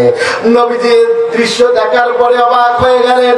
ছোট্ট বালকটা দৌড় দিয়ে নবীজির সামনে আসলেন। এসে বললেন, ইয়া রাসূলুল্লাহ, ইয়া হাবিবাল্লাহ, নবীদের কথা তো কখনো মিথ্যা হতে পারে না। আপনি তো বললেন আমার বাবা জান্নাতি, কিন্তু দুনিয়ায় তো আমার বাবাকে সাপ দংশন করে মাথাটা পর্যন্ত ফোঁটা করে দিয়েছে। ইয়া রাসূলুল্লাহ, আমি বড় ফ্রাস্ট্রেটেড, আমি বড় চিন্তিত, আমি বড় বিচলিত। নবীদের কথা তো কখনো মিথ্যা হতে পারে না। ইয়া রাসূলুল্লাহ, আপনি একটু ব্যাখ্যা করেন। নবীজি মাথাটা নিচের দিকে করে দিলেন। সঙ্গে সঙ্গে জিবরিল আলাইহিস সালাতু ওয়াস সালাম নাজিল হলেন। নাজিল হয়ে বিশ্ব নবীকে ডাক দিয়ে বলেন, কি বলেন জানেন নাকি? নবীজিকে বলেন, ইয়া রাসূলুল্লাহ, আপনার এই সাহাবী যে আপনাকে ভালোবাসে এটাও ঠিক আছে, আপনার যে সাহাবীটাও ঠিক আছে, আর আপনি যে আপনার পবিত্র জবান দিয়ে ঘোষণা দিয়েছেন আপনার এই সাহাবী জান্নাতে যাবে এটাও ঠিক আছে, কিন্তু আপনার এই সাহাবী মাত্র তার জীবদ্দশায় মাত্র একদিন এক ওয়াক্ত নামাজ কাজা করেছিল। কয়দিন কয় ওয়াক্ত? মা বোনরা শুনতেছেন? কয়দিন কয় ওয়াক্ত? মাত্র একদিন এক ওয়াক্ত নামাজ কাজা করেছিল। জিবরিল আলাইহিস সালাতু ওয়াস সালাম নবীজিকে বলেন, ইয়া রাসূলুল্লাহ, কোন উম্মত যদি নামাজ কাজা করে নবীদের সুপারিশ মাফ করা হয় না। ইয়া রাসূলুল্লাহ, ইয়া হাবিবাল্লাহ, শুধুমাত্র আপনার সম্মানের খাতিরে, আপনার ইজ্জতের খাতিরে আপনার এই সাহাবীকে মাফ করে দেওয়া হয়েছিল। কিন্তু ওই একদিন যে নামাজ কাজা করেছিল, একদিন এক ওয়াক্ত নামাজ কাজা করার কারণে 2,88,000 বছর জাহান্নামের ভিতরে থাকতে হতো। ওই 2,88,000 বছর জাহান্নামে থাকলে যতটুকু দুঃখ হতো, যতটুকু ব্যথা পেত, যতটুকু দুঃখ, যতটুকু কষ্ট পেত, সমস্ত দুঃখ কষ্টটাকে একটা সাপ বানায়া ওই মৃত ব্যক্তির কাছে দুনিয়াতে নিযুক্ত করে দিয়েছে। ইয়া রাসূলুল্লাহ, আপনি ওই ছোট্ট বালকটাকে বলে দেন, ওই সাপটা যখন তার হাঁটুতে কামড়ে দেয় তখন তার হাঁটু নড়াচড়া করে, আবার যখন তার কোমরে কামড়ে দেয় তখন তার কোমরে নড়াচড়া করে, আবার যখন তার কলিজায় কামড়ে দেয় তখন দুই হাত পেতে এইভাবে মানুষদেরকে ডাক দেয়, ইয়া রাসূলুল্লাহ, ইয়া হাবিবাল্লাহ, আপনি আপনার উম্মতদেরকে জানিয়ে দেন, আপনার উম্মতরা যতদিন দুনিয়াতে থাকবে আপনার উম্মতরা যেন নামাজ কাজা না করে। ও আমার ঠাকুরগার বন্ধুরা, এখানে যারা আপনারা আজকের মাহফিলে উপস্থিত হয়েছেন, এই যে মাদ্রাসার সম্মানিত সভাপতি আলহাজ ফজলুর রহমান সাহেব এত সুন্দর একটি জান্নাতের বাগান তৈরি করে দেওয়ার পরে এলাকাবাসীর সাহায্য সহযোগিতায়, এরপরে ফজলুর রহমান ভাইয়ের আরো ভাইদের সাহায্য সহযোগিতায় এই যে একটা জান্নাতের বাগান, কোরআনের মাহফিল আজকে আপনাদের জন্য আয়োজন করেছেন। আজকের এই ময়দান থেকে আপনি শুধু এই হাদিসটা বাড়িতে নিয়ে যাবেন, আপনার বিবেককে একটু জিজ্ঞাসা করুন, আপনার মেধাটাকে একটু জিজ্ঞাসা করুন, নবীর সাহাবী, যেই নবীর সাহাবী দুনিয়াতে জান্নাতের সার্টিফিকেট পেয়েছিল, মাত্র এক ওয়াক্ত নামাজ কাজা করার জন্য যদি এরকম শাস্তি হয়, বলেন তো আমরা আমাদের জীবনে কত নামাজ কাজা করেছি? বলেন তো আমাদের এই হাদিসটার দিকে ফলো করে বলেন তো নামাজ পড়ার দরকার আছে কি নাই? আজকের এই মাহফিলে যদি একজন বেনামাজি নামাজ হয়ে যায়, আজকে এই মাহফিল আমি মনে করি সফল হয়ে যাবে ইনশাআল্লাহ। নামাজ পড়েন না এমন ভাই, নামাজ যারা 5 ওয়াক্ত পড়েন তারা বাদ, নামাজ পড়েন না ভাই, একটু হাদিসটা বিবেককে একটু জিজ্ঞাসা করুন তো, নবীর সাহাবী দুনিয়াতে জান্নাতে সার্টিফিকেট পাইছিল, এই সাহাবীকে একত্র নামাজ কাজা করার জন্য যদি ভাবে শাস্তি দেওয়া, ও মুসলমান আমাদের কি হবে? এই জন্য এই হাদিসটাকে, আজকে একটা হাদিস কোন ভাই আছে আপনি বাড়িতে নিয়ে যাবেন, একটু আজকের এই মাহফিল থেকে আপনি আল্লাহর কাছে স্বীকৃতি দিয়ে যাবেন যে আমি নামাজ পড়ি না, কিন্তু আগামীকাল ফজর থেকে নামাজ পড়বো ইনশাআল্লাহ। আল্লাহ যতদিন বেঁচে, আমি ওয়াদা করাবো না, কিন্তু আপনি ইনশাআল্লাহ বলবেন, আল্লাহ যেন আপনাকে কবুল করে। আছেন নাকি ভাই? একটু যারা নামাজ পড়েন না নামাজ শুরু করবেন, এইরকম ভাই আমি হাত দেখতে চাই, একটু হাত দেখান। মানে আপনাদের লজ্জা লাগতেছে যে হাত দেখাবো, আমার একটুগুলো মানুষের সামনে আমাকে দেখে ফেলবে, তাহলে ঠিক আছে সবাই মিলে আমরা একটু হাত তুলে আল্লাহকে দেখাবো। লিল্লাহি তাকবীর, আল কোরআনের আলো, আল হাদিসের আলো, লিল্লাহি তাকবীর। আল্লাহকে একটু ডাক দিয়ে বলেন, আল্লাহ আমরা যতদিন বেঁচে থাকবো জামাতের সাথে 5 ওয়াক্ত নামাজ আমাদেরকে পড়ার তৌফিক দিয়ে দেন, আমিন ইয়া রাব্বাল আলামিন। হাত নামান, তাহলে আমরা আল্লাহর গোলাম, আল্লাহর গোলাম এই নামাজের মাধ্যমে। এখন ব্যক্তিগত জীবনে 5 ওয়াক্ত নামাজ দিয়ে শুরু করবেন, এরপরে পারিবারিক জীবনে আল্লাহর ইবাদত আছে কি নাই? পারিবারিক জীবনে মা বাবার সঙ্গে ভালো আচরণ করা, শেষ করে দেব, মা বাবার সঙ্গে ভালো আচরণ করা, সন্তান সন্ততিকে দ্বীনি শিক্ষায় শিক্ষিত করা, সন্তানদেরকে, এরপরে স্ত্রীদেরকে স্ত্রীর সঙ্গে ভালো আচরণ করা, স্ত্রীদেরকে পিঠায়, এরকম লোক এই এলাকায় আছে কিনা? স্ত্রীকে ধরে পিঠায়, স্ত্রী 4 জায়গায় মারা যায় নাই। এ ভাই গুরুত্বপূর্ণ হাতে আমি শেষ করে দেবো। 4 জায়গায় আপনি মারতে পারবেন না। কয় জায়গায়? খুব ভালো করে শুনেন। স্ত্রীর বুকে, পিঠে, মাথায়, মুখে, এই 4 জায়গায় শরীয়ত কমপ্লিটলি হারাম করে দিয়েছে। এই 4 জায়গায় আপনি মারতে পারবেন না। আপনার মায়ের কারণে স্ত্রীর কোন জায়গা যদি ক্ষত হয়ে যায়, হাদিস আপনাকে 10টা উট কাফারা দিতে হবে। আপনার মায়ের কারণে আপনার স্ত্রীর যদি চোখ কানা হয়ে যায় অথবা কোন অঙ্গ প্রত্যঙ্গ বিকলাঙ্গ হয়ে যায়, হাদিস আপনাকে 100টা উট কাফারা দিতে হবে। এই ওয়াজ শোনার পরে পর্দার আলের মা বোনেরা বলতেছে, আল্লাহ এই হুজুরের হায়াত আপনি আরো 40,000 বছর বাঁচাবেন। কথা বলে ঠিক যাবে। আমি কিন্তু বলি না একবারে মারা যাবে না, মারতে পারবেন 4টা কারণে। বাবা এখন হাসি খুশি দেখা যায়। 4টা কারণে মারতে পারবেন। কয়টা? 4টা কারণে। খুব ভালো করে শোনেন। যদি নামাজ না পড়ে, রোজা না রাখে, পর্দা না করে, আর স্বামীর সৎ কাজের হুকুম যদি না মানে, এই 4টা কারণে মারতে পারবেন। এখন মারবেন কি দিয়ে? হালুয়া পেন্টি দিয়ে না। হাদিস বলছে 1 বিঘত পেন্টি ব্যাট যেটাই বলে এটা দিয়ে। আবার মনে করেন না হুজুর একটু সুবিধাতে প্লাস দিয়ে ধরবে, প্লাস দিয়ে কিন্তু ধরা যাবে না। তাহলে পেঁয়াজ বেন্দি যেটাই বলে আঘাত, এটা দিয়ে মৃদু আঘাত করতে হবে। পারিবারিক জীবনে স্ত্রীর সঙ্গে সুসম্পর্ক রাখা। নবী সাল্লাল্লাহু আলাইহি সাল্লাম তার স্ত্রীর সঙ্গে কি রোমান্টিক ছিলেন, কি ভালোবাসা ছিল। নবীজি তার স্ত্রী আয়েশা সিদ্দিকা গ্লাসের যে জায়গায় ঠোঁট লাগিয়ে পানি খেতেন, ঠিক নবীজি ওই জায়গায় ঠোঁট লাগিয়ে পানি খেতেন। বলেন না সুবহানাল্লাহ। আয়েশা সিদ্দিকা রাদিয়াল্লাহু তাআলা আনহাকে ডাকতেন হুমায়রা বলে, সুন্দরী বলে, রূপসী বলে। স্ত্রীদেরকে যত তার প্রশংসা করবেন, আপনার প্রতি তত মহাব্বত বাড়িয়ে দেবেন তিনি কে? আল্লাহ। এই জন্য বাড়িতে মা বাবা স্ত্রীর সঙ্গে ভালো আচরণ করে, এটা কার ইবাদত। এরপরে শিক্ষা জীবনে আল্লাহর ইবাদত, শিক্ষা জীবনে কোরআন পড়বেন। এরপরে অর্থনৈতিক জীবনে আল্লাহর ইবাদত, হালাল ভাবে আপনি ইনকাম করবেন সর্বোপরি। এরপরে আপনার জীবনের বাকি সব জায়গায় আল্লাহর ইবাদত। সর্বোপরি আপনার জীবনের বাকে বাকে, জীবনের মোহনাগুলোতে, সকল জায়গায়, সকল আঙ্গিনায় বলেন তো ইবাদত করবো কার? দাসত্ব করবো কার? এবারে সর্বশেষ যে কথা বলে আমি আপনাদের কাছ থেকে বিদায় নেব। সামনে যারা আছেন একটু বলেন তো, এই পৃথিবীতে সবচাইতে সাহসী প্রাণী কে? হ্যাঁ আমি জানি অনেকে বাঘ বলবেন, সিংহ বলবেন, কিন্তু এই পৃথিবীতে সবচাইতে সাহসী প্রাণী কে? আমি একটু পরে বলবো। সবচেয়ে সাহসী প্রাণী হচ্ছে মশা। মশা, আরে ভাই মশা কিন্তু প্রধানমন্ত্রীরও মানে না। দেখবেন প্রধানমন্ত্রীরও টুস করে কামড় দেয়, ঠিক কিনা বলেন? আর্মি বাহিনী, র্যাব বাহিনী দেখবেন এইভাবে বন্দুক নিয়ে আছে, পারমাণবিক বোমা তাক করে আছে। মশার ভাই ভয় করাস নাই, মশা দেখবেন ভেতর দিয়ে টুস করে কামড় দেয়, ঠিক কিনা বলেন? তাহলে পৃথিবীতে সবচেয়ে সাহসী প্রাণী কিন্তু মশা। এই মশারও মাতবরি বন্ধ থাকে কখন জানেন? আপনি যখন ঘরের ভিতরে কয়েল জ্বালিয়ে দেন, তখন কিন্তু মশার মাতবরি বন্ধ হয়ে যায়। আপনি কি মনে করেন মশা মরে? মশা কিন্তু মরে না। মশা ঘরের এক কর্নারে গিয়ে আল্লাহর কাছে দোয়া করতে থাকে। কি দোয়া করে জানেন? যে আল্লাহ 5টা মিনিট আমাকে এই ফজর পর্যন্ত দোয়া করতে থাকে। আল্লাহর কাছে দোয়া করে যে আল্লাহ ফজরের 5টা মিনিট আমাকে সময় দাও, এই কয়েলটা শেষ হলে 5 মিনিটের ভিতরে ওর হালকাটা আমি করবো। মশা এই দোয়া করে আল্লাহর দরবারে গিয়ে। প্রিয় ভাইরা আমার, এই মশারও মাতবরি বন্ধ থাকে কয়েল যতক্ষণ জ্বালা থাকে। কথা বলেন ঠিক না বেঠে? এই কথা বলার একটা লজিক আছে, একটা কারণ আছে। আমার ভাইরা, মশার মাতবরি বন্ধ থাকে ততক্ষণ, কয়েল থাকে যতক্ষণ।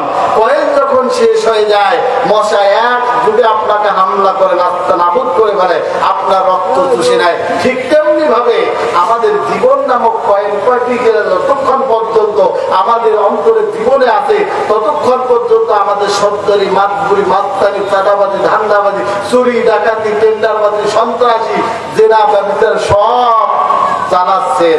কিন্তু যখন এই জীবন নামের কয়েন পাখিটা বের হয়ে যাবে, একসাথে ফেরেশতারা আপনাকে আক্রমণ করবে, নাস্তানাবুদ করে দেবে। এই জন্য আসুন আমাদের জীবনের বাকে বাকে, জীবনের মোহনাগুলোতে, সকল জায়গায়, সকল আঙ্গিনায় ইবাদত করবো কার? আরো জোরে বলেন কার?